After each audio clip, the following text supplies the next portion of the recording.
Alright guys, TacticalRab back again today. Hope you all doing well and enjoying your day so far, and here we go. Rostermania is officially kicking into the next level because we are getting some team announcements starting to arrive. Los Angeles Guerrillas are the first team to do so. An incredible upgrade. Honestly, these guys, if anything, if there's any team that's going to improve the most, probably from last year to this coming year, it's probably going to be Los Angeles Guerrillas based on the team we're going to dive into today. Very much intrigued to hear your thoughts in the comment section below. Like if you guys enjoyed the video, subscribe if you're new as always, I would greatly appreciate it. Really up to the channel, thank you very much indeed for doing that. First of all, some other things just to mention real quick. This from Venom, of course, formerly of the Los Angeles Thieves, now since kind of find himself in no man's land, because he's travelling from Florida to Los Angeles, it seems, so he really knows what's going on here, but I thought I'd make a video on it because AzTic in the reply says that I should chuck it in. This also from the flank right because well, there are certainly some questions right now. What's going to happen to that Chicago spot as the flank saying NRG trying to find a buyer? Maybe we can throw in a deep dish pizza with that if that's going to make you guys want to buy this spot, because right now you could well argue that some of these CDL spots might not be the most financially prudent investments, depending on well, how some of these organizations are looking at it, right? So who really knows who they're going to sell the spot to, if anyone, what's going to happen over there as OpTic Dallas becomes well, an increasingly likely thing by the day, with well, nothing to the contrary coming out so far. This is also from DiamondCon, just before we dive into what exactly went on with his teammate from the subliners just a few days ago,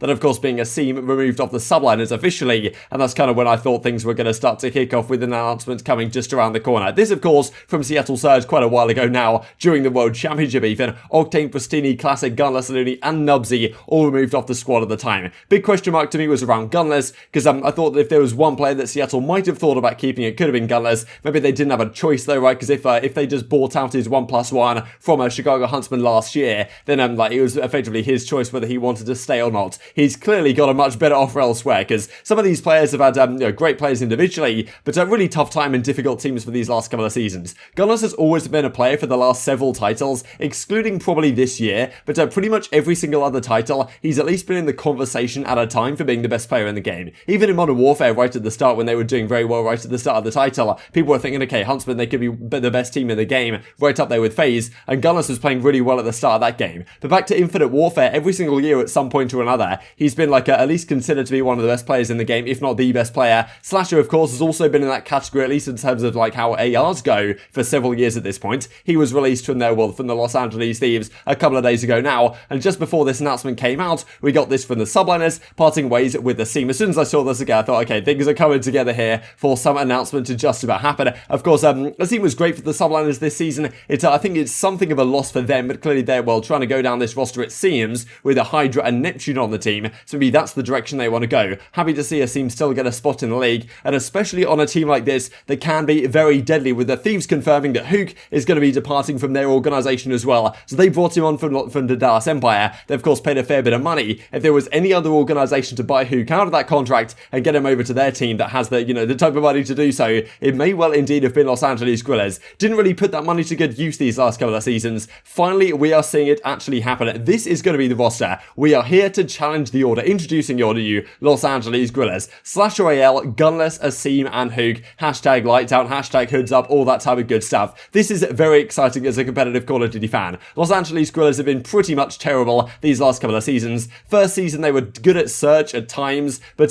generally pretty woeful. This most recent season, a pretty similar story all things considered. Everyone knew from day one that team of silly assault abathy and Vivid it was initially, and then of course they went down the Chino route. That didn't really work out. All these changes that they decided to make at the end of the year with Mental, pretty much everyone knew from the start of the title it was never going to work out as they were intending it to. This time it really feels like a different story. They've got much better players, I think, at least players that are at better parts of their career. Also a team that makes a load of sense when you look at it from a few different angles, in terms of being able to use different roles, in terms of the chemistry that they've had prior to this. So really excited for this team. And also they've got a load of firepower, right? Like Huke as one of your SMGs, that's going to be great. aSeam as the combo there can really help the rest of this team click. And then Slasher as Gunless and Slasher and Gunless on the AR combo, arguably quite similar to Octane and Gunless of last year's Seattle Surge, with a much better SMG duo though, you could argue, and also chemistry from back in the day as well. So a very exciting team. And as quote at CDL Intel says, it replies, rare, croggy, doubly, of course, they're questioned about Arsenal right now, but well, still putting some money to good use, it seems, finally here over at the Los Angeles Guerrillas. So lots to talk about with this team. Firstly, of course, from Huke, right? It was a real shame when he was initially on the bench for the Dallas Empire that it didn't seem like he was going to be competing for the rest of the season. Nobody really knew where he was going to go. When it was announced he was going to Thieves, that was crazy. And the fact that they're moving on from him him after just a few months is honestly also remarkable to see. With everything that happened this season though, with the video that came out and the beef with Crimsix finally coming to an end, it seems, with Crimsix deciding not to go down the route of actually publishing that video that's like an hour and a half long or something in the end, at least based on what Clayster was saying, it's about that long. But he's decided it's not worth it at this point, and they both kind of got screwed over. They're going to, you know, keep things on the straight and narrow, and Huke is going to another organisation. As I say, it was a shame to not see him at the World Championship, really, after the whole, like, you know, the test drama that went on at that stage 4 major, I think it was now, and has since got benched again from the team. So really strange stuff that's happened with Huke. Definitely some big questions for him to answer, right? Like, he's not only got to show that he can be one of the best players in the world again, as he was pretty much right at the start of this title, but he's also got to show that he can do it with another set of teammates and players that he has kind of teamed with before. We'll look at it with Slasher in just a second, but yeah, there's a lot of things to prove for Huke. In the same really with the rest of these guys, right? Slasher and Gunless, for example, and Asim really as well, even though he's kind of earlier in his career, have not had the success, especially those Slasher and Gunless guys, that they've had in previous titles when they were winning events and mixing it up right to the top. That's what they want to do. Very disappointing couple of seasons for them. I guess Gunless did win with that one like home series right at the start of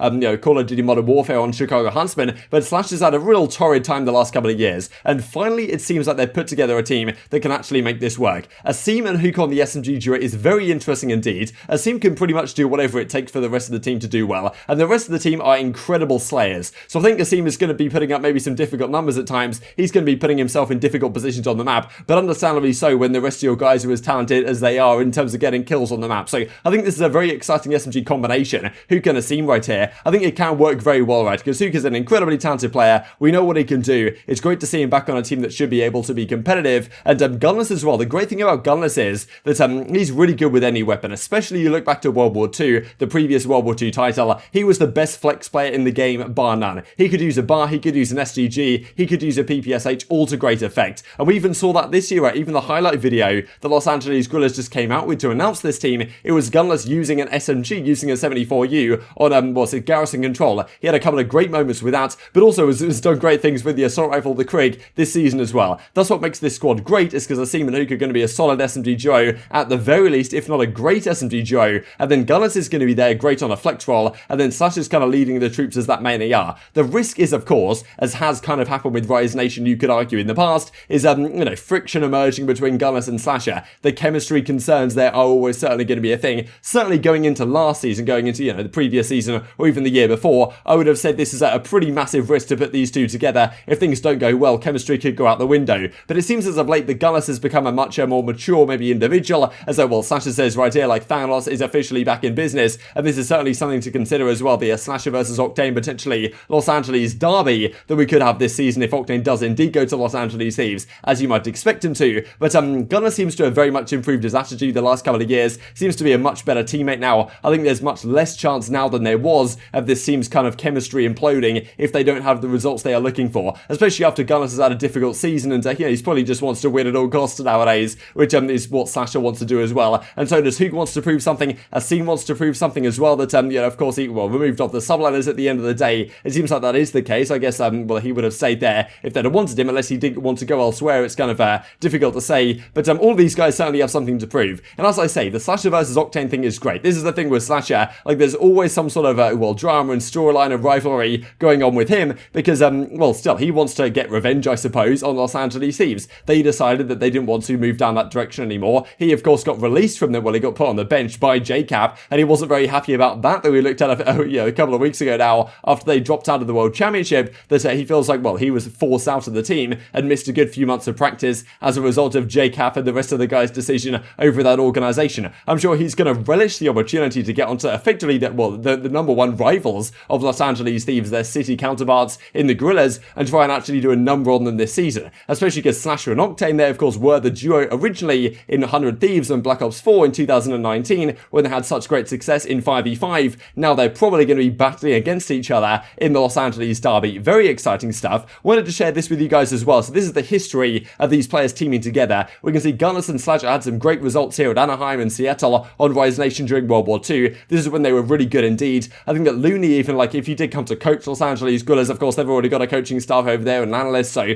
maybe they won't decide to make any moves, but Loony could be a guy to help keep Slasher and Gunless in check if there are potential chemistry issues that come up. He also has teamed with Huke a couple of times in the past at Slasher, so not great results in World War II on this Envy squad, and also way back on Denial in Advanced Warfare when Slasher and Huke teamed together and had better success actually. Season 2 playoffs on FaZe, they teamed together. We saw Washington DC, World Finals 2015. They were a very deadly duo. I'm sure a lot of respect between the two of them, and now putting together with Gunless in there, an incredibly talented player on his day. Really excited to see what him and Slasher are going to achieve together once again. And also with the Seam in there kind of filling all the gaps, I think this is a team that pretty much ticks all the boxes, and a lot of people are looking at a lot of the rosters right now and thinking which could be the best. I honestly think this might be a sleeper team for one of the scariest rosters to form. Certainly, if you look at all the organizations right now, which team has made the biggest upgrade, I think that this one of a Seam, Slasher, Huke and Gunless from their team last year is definitely a big contender for that one, which is of course very exciting for us as Call of Duty fans, wanting the most competitive year possible just ahead of us. Very much intrigued to get your thoughts on all this stuff in the comment section below. Hope you guys enjoyed the video. If you did enjoy it, I'd greatly appreciate a like on the video. Really helps out the YouTube algorithm to know you enjoyed this content. Other people like you may enjoy this content as well, and I've grown the competitive Call of Duty community. Thank you for watching as always, take care, and I will see you next time.